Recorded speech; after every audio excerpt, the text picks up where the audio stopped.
داستان کهن سرزمینی ناماشنا که از هزارهای تاریخ سر برآورده و روایتگر حکایت‌های بسیاری است.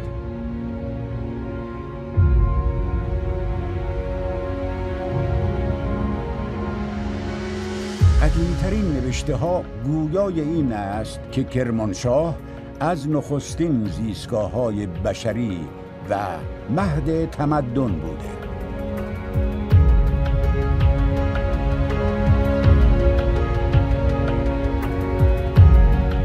کرمانشاه گهواره تمدن